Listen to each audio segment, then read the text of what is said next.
When things get crazy,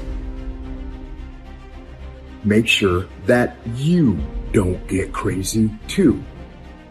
Keep your emotions in check. Stay calm.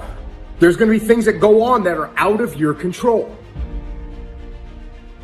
The worst thing you can do is let something that's out of your control control you. Get control of yourself. Get control of your emotions. Don't get angry. Don't get frustrated. Instead, stay calm and figure out how to move forward. So you want to ask yourself, what story do you find yourself telling? Because the more you tell the story, the more active it is within you, and the more it becomes your point of attraction.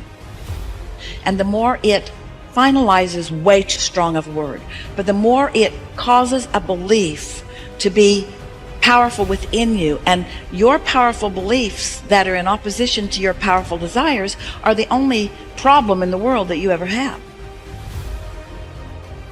Your subconscious mind is extraordinarily powerful, and its job is to keep you consistent on the outside with your commands on the inside. Burdens are what age us. They drag down our spirits. We can change the world.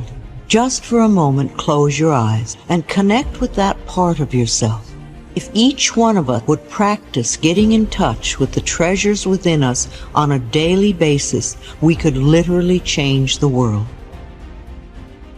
And as Joseph Campbell said, life is a wonderful, wonderful opera, except that it hurts.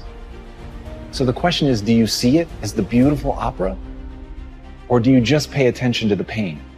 You get what you focus on. If you focus on the things that are bad, they will become real. They will become exaggerated. They will begin to monopolize your thoughts. You'll see them everywhere. And at the end of the day, you're going to get what you focus on. They're both true. Many of you listening to me know what it's like to lose everything. You know what it's like to hit rock bottom. You know what it's like not to be supported. You know what it's like to be lied on. You know what it's like to experience emotional, relational, and psychological trauma. And it changes you because you don't know what you are made of until you have gone through something. Don't let the outside interference stop your growth. Where you put your energy, where you put your attention, where you put your focus is going to determine what you see. And that is the most fascinating and the most important thing you have to understand about the way that your mind works. It's called the reticular activating system. Your mind is literally designed to pay attention to the things that you notice. Rectify in yourself. Believe in yourself. Keep that faith in yourself.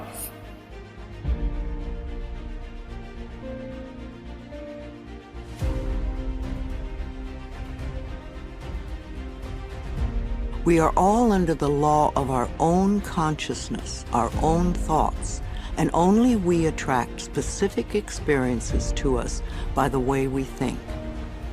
When you change your thinking process, then everything in your life will also change.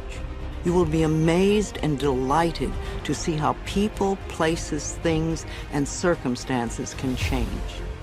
Blame is just another negative affirmation, and you do not want to waste your precious thoughts on it. Instead, learn to turn your negative affirmations around into positive ones. When you first begin to make the changeover, and really pay attention to your thoughts, you will be horrified to realize how negative much of your thinking has been. So when you catch a negative thought, just think to yourself, this is an old thought, I no longer choose to think that way. Then find a positive thought to substitute for it as quickly as you can. Remember, you want to feel good as much as possible. Thoughts of bitterness, resentment, blame, and guilt make you feel miserable. And that is a habit you really want to release. Another barrier to having positive affirmations work is feeling not good enough, that you don't deserve to have good in your life. If that is your issue, then you could begin with the section on self-esteem. You could see how many of the self-esteem affirmations you can memorize and then repeat them often. It will help change that worthless feeling atmosphere you might be carrying around to one of self-esteem and self-worth. Then watch your positive affirmations materialize. Affirmations are solutions that will replace whatever problem you might have. Whenever you have a problem, repeat over and over, "All is well. Everything is working out for my highest good. Out of this situation, only good will come, and I am safe." This simple affirmation will work miracles in your life. I would also like to suggest that you do not share your affirmations with others who may poo-poo these ideas. When you are just getting started, it is best to keep your thinking to yourself until you have achieved your desired results. Then friends will say, "Oh, your life is changing so much. You're so different. What have you been doing?" And then you can explain. Go over this section several times until you really get the principles and can live them. Also zero in on the sections that may have the most meaning to you and practice the affirmations. And remember to make up affirmations of your own. The first affirmations for you to use right now are, "I can do it. I can feel good about myself. I can make positive changes in my life." And you see, every time you try to go back, you can't do it. You can't do it. And the ingredients that make for a no-limit life are 5, in my opinion.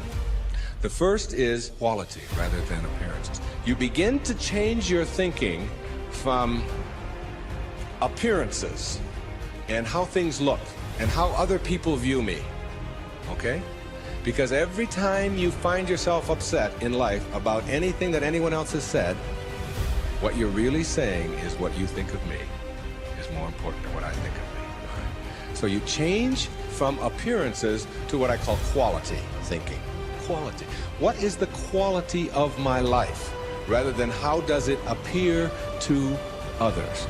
Now, do you tell yourself that because my friends don't like me, that means there's something wrong with me? No, that's what you have to learn. That another person's opinion is just that. It's their opinion, and that's all it is.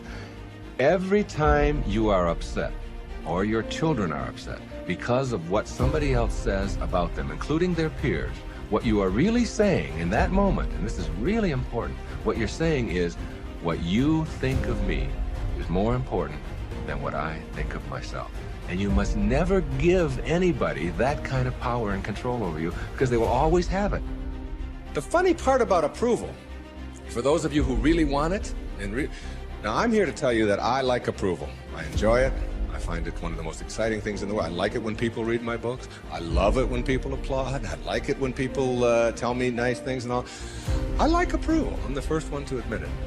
What I don't do is I don't need approval. There's a big difference between wanting approval and needing approval. When you need approval, it means you become immobilized when you don't get it from making other people's opinions more important. Now, for those of you who say, "Yeah, but I want approval and I need it, and if I don't get it," and so on, understand this. The people who get the most approval in life are the ones who care the least about it. And the ones who get the least approval are the ones who are always going after it. So if you want approval in this paradoxical way that I'm talking about it, stop needing it. Stop concerning yourself. Ask yourself, who gets the most approval in life? Think of the person that gets the most approval, and you'll see that that person couldn't care less what other people are thinking. They're so busy being, they don't have time to notice what their neighbors are doing.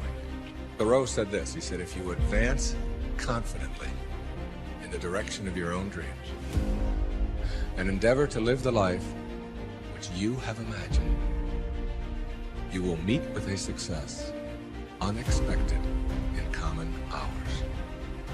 What that means is that success is not something that you can get in life. Success is an inner process. Success is something that you bring to everything you do in your life. It isn't something you get out of what you do. And when you get that, and you learn how to get the junk out and advance confidently, doing what makes the most amount of sense to you based on your inner signals and the one issue of morality, which is you never interfere with anybody else's right to do the same. Each person has their own right to advance confidently in the direction of their own dream. And when you violate that, you're violating the principle of the universe, the essence of the universe, which is cooperation and harmony.